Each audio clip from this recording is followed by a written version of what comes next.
Na watwe foforo na yesimu yi ebusiafo mede enchia sronko enchia kronkron enchia piesie ebre obibia ewo Queensense TV na mesamo obibia akwaba odofopa se enene da edikan a oba channel yi so a mesrel se oba subscribe to channel no na wamia adoma na ewo nchen ne so sa na abre ni abre bia ye de video to so a na wonya bia hwe ne ntamoso na o hwe no nso ye say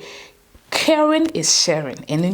na just also wasoma wonua just by sharing ama remfi say wasem bisa ene wadwen kire enso yesom denden na wagya no ase ho e de amaye fefefe abusiafo ene dwumadie abusia komienu be na omo so yasene amaye de dwumadie ebro eye Nagis Creations International, home of fashion and beauty. Omo ne farm afade e free mitri so ekosi menase system ho fefefe. Nagis Creations International omo wo Fichterstrasse number 6 e was sales.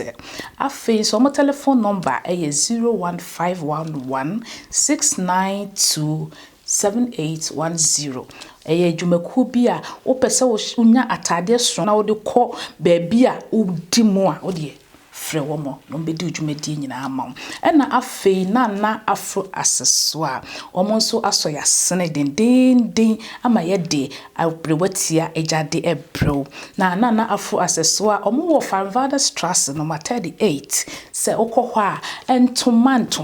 lace Swiss lace be Polish lace ni nyina okɔ hɔ benya bi na otisi Ghana so akente emade memade ni nyina nso ebi wo hɔ na afro accessoire omo telephone number ni 0511 56867071 omo dwumakui na aso yasena ye de omas crucial abrewati jade ebro onyadofo mi twa me ho sema bi aba snas na tweme na ye de adwane no no ebe hyehye so dendenden abusuafo na afro accessoire udohu omo wo Fichterstrasse number 38 Hanover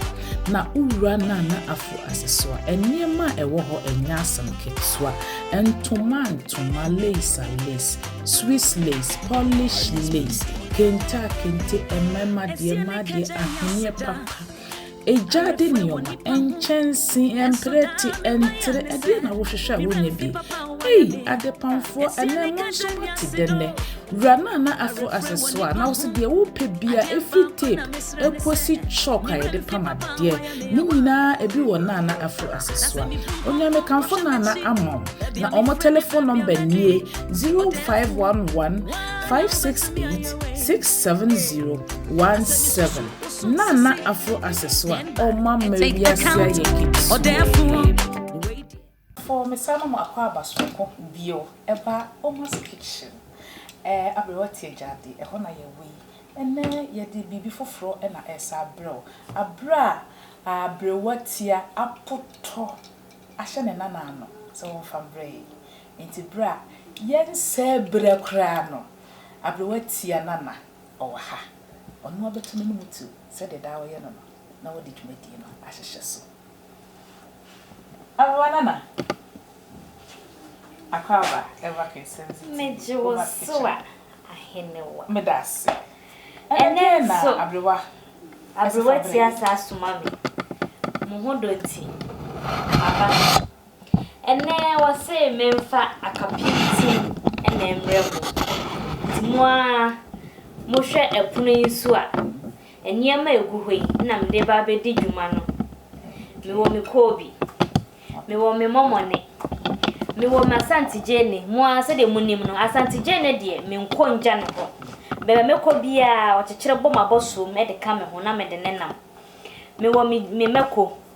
masa me jene ahaban ene me board apantum a emreye mo ajeje kakra na ene me de ba be ye akapinti no amam obusia for say de da ye no o chia me ba ko pe ene so masaba sai jani ya me be ye abrewati asetitibre mu no akura ye suma na wonko wonya bini enti me tete won wo hanka medidi pa because me pesuma kro ene se me gina he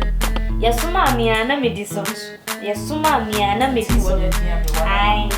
enti ene adwuma me ba be ye Medin kan ya sha ase afa me board ye. Board ye no so me srew. Wo ye bi na wo to a apemtum de mu odu. Se ma basai. Ne wanya de emu no enye GP saa no. Na wafa. Na obehia ne ye dwa.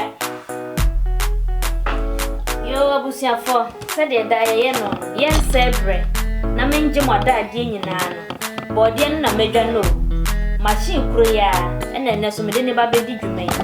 nti medwa me board ye ya wie ma hyehyɛ gu machine yi mu kama eno so na mato no kama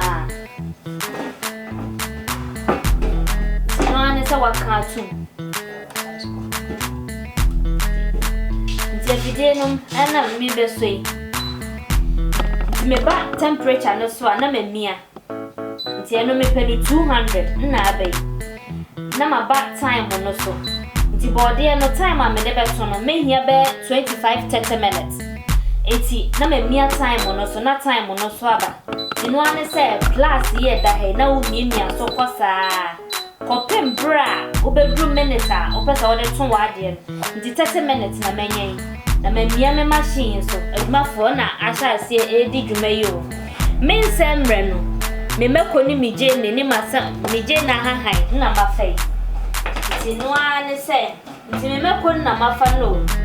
meko no se de enye ya no o fa ba akopɛ ebia na wo pɛ meko me de meko no me hye da mfe ti me hia ba akopɛ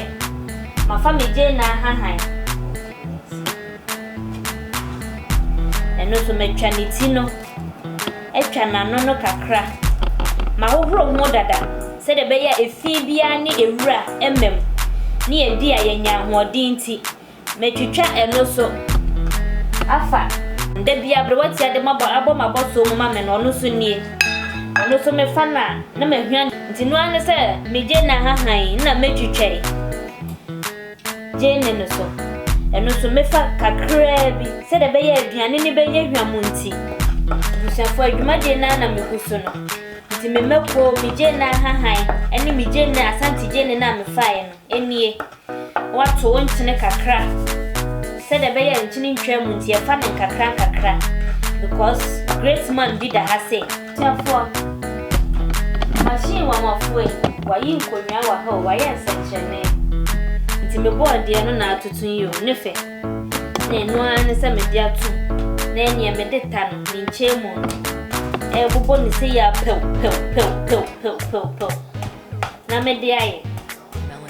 nti nu an se ye bobo abusia fomo amuhwe adwani ya Yamampani dada president me so kan sembi osi azi wo fia oye we iron no pure iron enkeka ho bie nim edro bia amfra watwe aduane we yesi ho eye si ebedi indomie eye si ebedi fried rice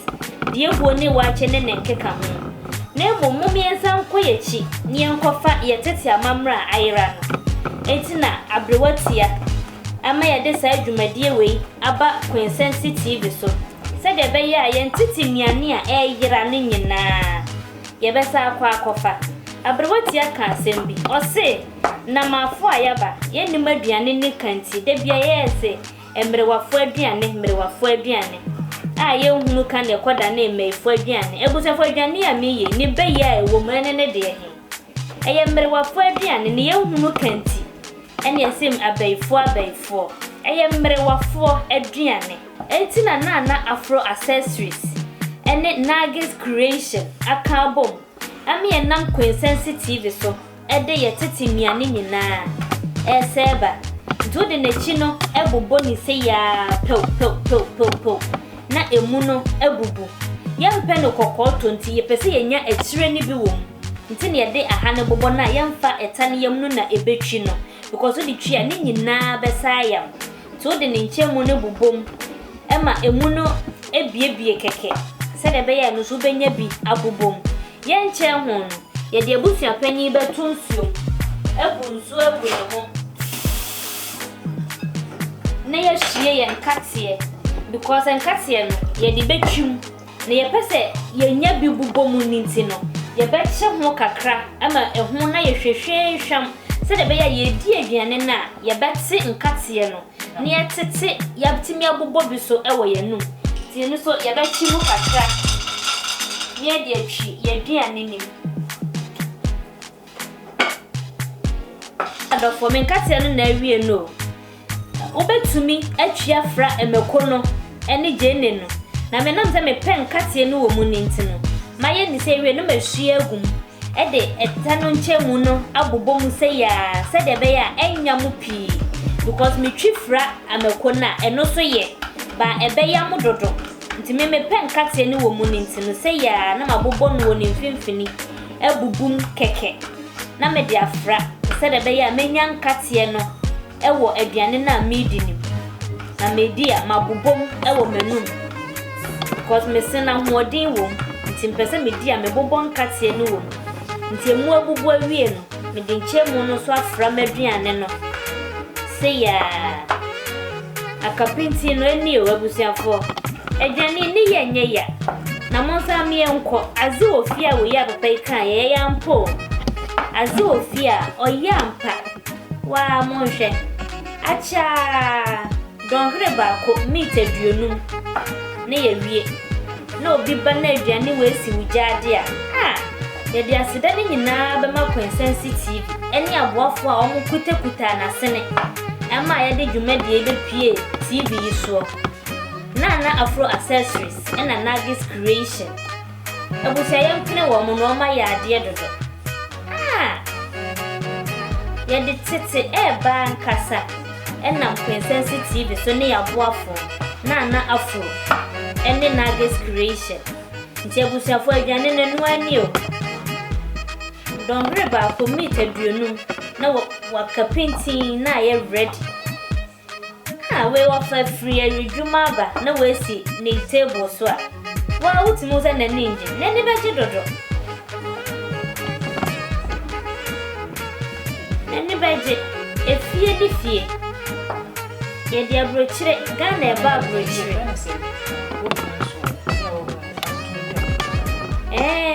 me de beba because the person we no bubum e dia toto so kama ti afa me wie no kama fam nkate a me de befra se busa fo nkate ena me de neba no we no de me fa de afie efri se nkate a mebubomu no ebi wo mu deda nti ende me de afie no ena efra na ayede ti eno so betumi de wonsa aye ni se afra kama obetumi de tani nchemu no nso abobom se de be ye betwi afra ne kama nkate na me de fra nkate na me de fra no bebe bisa se na se we de te se ogo na de bi even ye the same method na ye ba we no de ye mfa enwu so ko se ya eni edinu ye mfa enwu nka ho enwu ogo no so de enwu gu so we no so de enwu nka ho ti se ya odon katie ne fra bia abrati aka se wo so osuma wo na wo kwa na eni wa mmoa bi e de ahye wo ntem na abra ya suma wa nka obepe bi di atwede ne ye de beku utiri ho nyina be soasoa enti meme wo hosa time na mitiri ho de nka ho nso ada da bia nka menya bia di because ese aba akokọ a wo ben woni no na da bia owi akokọ sere nti akokọ sere de nka mawi bia nkasa because me pesoma kro ya soma mi ana mi diso ebusia fo edwumede na me de ba wie ye no yo ebusia fo eni ma na mu hu ni ha prekisi a me ka ta me de akapiti na ebremu eni o ne fene na kono ye beda na Afro Accessories ase ne ya da Nagis Creation so ase so mo so ya sene ema kwasia da bia ye tumede sa dwumadie ebremu ye beda obi bia ase se mo ba comment na se be chocho abroti ase ye nka ncha mo se ennuane na mo de aba ne nyina nani aso mo comment ne nani aso Name when you're never fan of Marco, near your nini na, ye to me at a time. It's your neck, a capintin, I'm more requested, and no, and I Yo, I was here for, and then Adriani at the Bremo, a capinti. Everyone, Queen TV, and then not her for Edda was say. Say every beer, unya bread at the mayen, a back, and you made ye so. Now, mammy, I know Obia Obertono and Crebiana. Oh, no, 1 or 2 people. Meda, Abinecha, Abigail, any married it as say. Na mada can ata so ase said they be almost shaming crying. Said mammy to me to us na me fa say dwumadi embrem. Me da omo nyina ase ya hwefo nyina me da omo ase. Titru enkoma abre wati aso. So this say dwumadi e bai. Yo, abusuafo enne aha na ebre ebema kwan ama ye de omas christian abrewati ejade abrewo eso ya sene ema ye de dwumadi ebrewo enne Nagis Creations International, the home of fashion and beauty, and na afro accessoire also okwa entoma and lacy kitchen niema echese nwi ni nyina okwa obenya bi ato wo de hwefo mesrewo wo hwa na wa share na wa subscribe na wo de comments or questions or suggestion e de ato ase ho e de amaye kama abusuafo yadamase say ye de aduane a edi kan ebra